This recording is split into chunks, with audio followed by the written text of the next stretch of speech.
Stepping up to the couch, it's Brian, who led the league last season in cracked screens.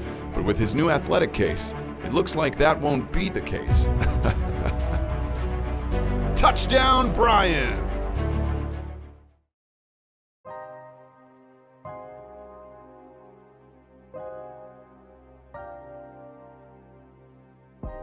Hindsight is always 20/20 in situations like these, yet it's a fairly common thing to look back at NBA drafts of the past and think about what could have been. At the time, there's usually a justifiable reason why a team took a player at the spot that they did, but over time those decisions get exposed as either good or bad decisions.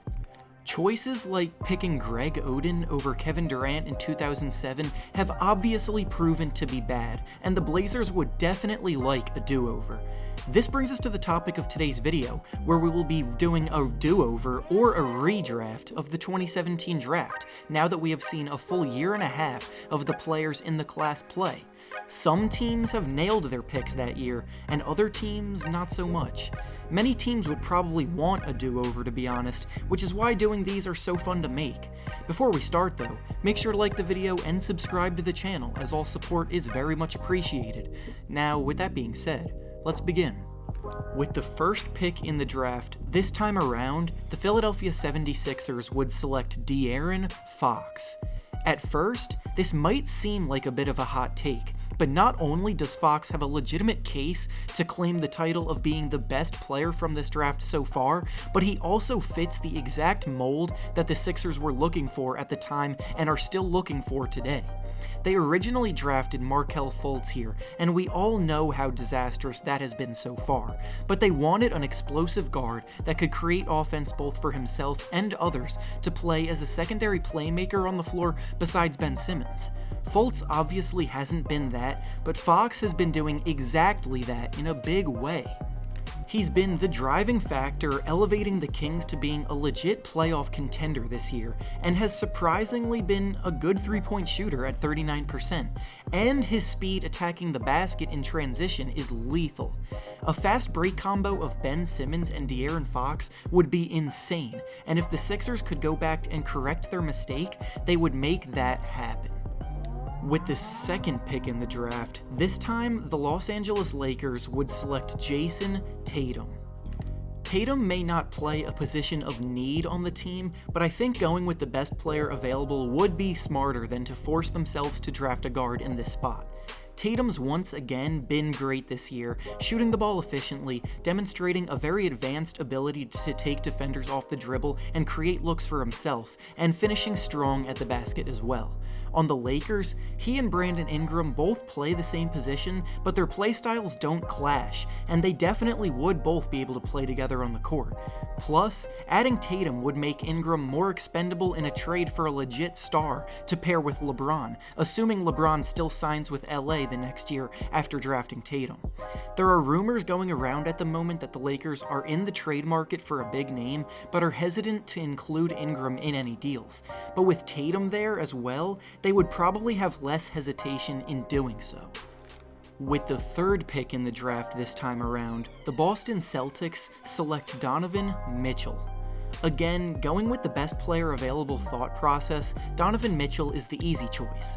The Celtics are a top team in the league and are not interested in projects, so adding Mitchell would give the team a second dynamic and explosive scorer next to Kyrie Irving. Mitchell shocked everyone with his play last year and finished second in the Rookie of the Year voting because of it, and afterwards, many thought he was going to take a huge leap from year 1 to year 2.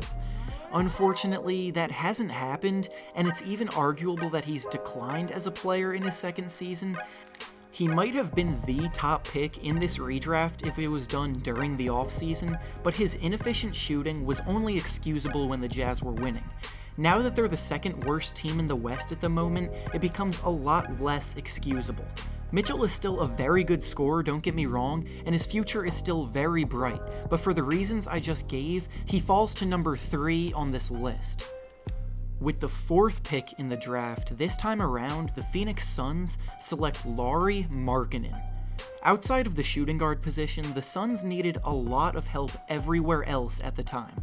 failed draft picks from the past didn't help their cause either, drafting both Dragan Bender and Alex Len and resulting in neither of them being all that great. Taking Markkanen here would give the team a player that they thought they were getting from Dragan Bender, and his versatility on offense would work very well alongside Devin Booker. At the current time, Markkanen is still working to get back into the swing of things from an injured elbow he suffered during the offseason, an injury that held him out of the first 2 months of the season, and I wouldn't use his stats from this season to determine how good he is because of it.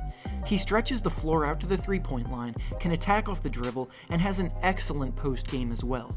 His status as a prospect at the time of the draft was a lot lower than it should have been, and now I believe he has some of the highest potential in the class. With the 5th pick in the draft, this time around, the Sacramento Kings select Lonzo Ball. Lonzo was a polarizing player at the time of the draft and remains polarizing to this day. With many fans of the league, most either think he sucks or he's great. Realistically though, he's somewhere in the middle with some very strong strengths and still some glaring weaknesses. One obvious strength is that he's a lockdown defender, and his impact on that end is honestly very close to being all defense worthy. He uses his long arms and excellent agility to pester opposing guards, and he rotates well on help defense to block shots and poke the ball away from the opponent and start the fast break. His scoring, however, is still a struggle for him, and he's very inconsistent game to game. His three-pointer comes and goes, his awkward form still hampers his ability to shoot off the dribble, and he hasn't finished well at the rim either. Overall, though, he still has a ton of room to improve, and because of the defense alone, he still goes top 5 to the Kings to replace De'Aaron Fox. With the 6th pick in the draft, this time around, the Orlando Magic select Kyle Kuzma. Kuzma was one of the most underrated players in the draft back in 2017 and has proven to be one of the best players in the draft easily by putting that chip on his shoulder to his advantage. He came out scoring at a high level from the jump as a rookie and has improved off of that good start this year, going from 16 to 18 points per game from year 1 to year 2. The Magic have been a shock to many this year, as they are currently in 8th place in the East and in playoff contention, because their defense is above average and a few players are stepping up their game. But offensively, the team still ranks near the bottom of the league. Kuzma would be an excellent fit here to provide a big spark on the offensive end and someone that can create for themselves as well. With the 7th pick in the draft, this time around, the Chicago Bulls select John Collins. Collins doesn't get nearly as much recognition based on his production and talent level as he deserves, mostly because he plays for one of the worst teams in the league in the Hawks, but don't be mistaken, he is absolutely one of the best players in this draft class. He's putting up about 19 points and 10 rebounds per game this season, after also playing very well as a rookie. He's fantastic in pick and rolls, he uses his athleticism to catch lobs and dominate above the rim, and his jumper is even becoming serviceable. His game fits perfectly into the NBA today, and since the Bulls miss out on Markkanen in this redraft, who they originally took, Collins could step right in and fill this void. With the 8th pick in the draft, this time around, the New York Knicks select Josh Hart. Josh Hart has also been someone that has outplayed his original draft position in a big way, originally being the last pick of the first round. With the Lakers, he has played his way into the starting lineup and has been a perfect role player to round out a lineup. He plays hard on both ends of the floor, does all of the little things that go into winning basketball but don't show up in the stat sheet, and is a legit 3-and-D shooting guard.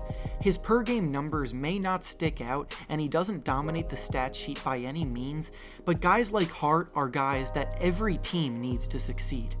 The Knicks originally took Frank Ntilikina with this pick, but he has not really progressed offensively at all so far and is falling out of the rotation on the awful Knicks, so taking Hart instead would definitely be an upgrade. With the 9th pick in the draft, this time around, the Dallas Mavericks actually become the only team on this list to pick the same player as they originally did with Dennis Smith Jr. Although Smith Jr. has been in and out of the lineup with injuries so far this year, he's put up decent numbers in his career to this point. His athleticism is still his best attribute and can wow the crowd with his dunks, and while his efficiency is still not quite good, it's also not bad, and as a young player, he's shown good promise. On top of that, I don't think the Mavericks would want to change anything about the last year that led them to snagging Luka Doncic in this year's draft. Doncic looks like an absolute stud, so if they had the chance to do this draft over, they probably wouldn't change a thing. Lastly, with the 10th pick in the draft, this time around the Portland Trail Blazers select Jarrett Allen. In the original draft, the Blazers took big man Zach Collins, and while Collins is progressing at a good enough pace, Allen is definitely a better big man at this point and will probably continue to be long term. Allen is absolutely fearless on the defensive end, willing to contest anything at the rim, including poster dunks, and oftentimes has come away with a clean block that most other players wouldn't even want to try. He's quick, long, and athletic, and like Collins, works well in pick and rolls. He's a good rebounder, shot blocker, and finisher at the basket, and is working hard towards improving his jump shot that will come with time. And on the Blazers, he would be a solid backup for Nurkic on a playoff contender, and maybe eventually could overtake him for the starting spot down the line. And with that being said, that's all I have for you today. Be sure to check out the Patreon linked in the description below, like the video, and subscribe to the channel for more NBA content. Thanks for watching, and I'll see you guys next time.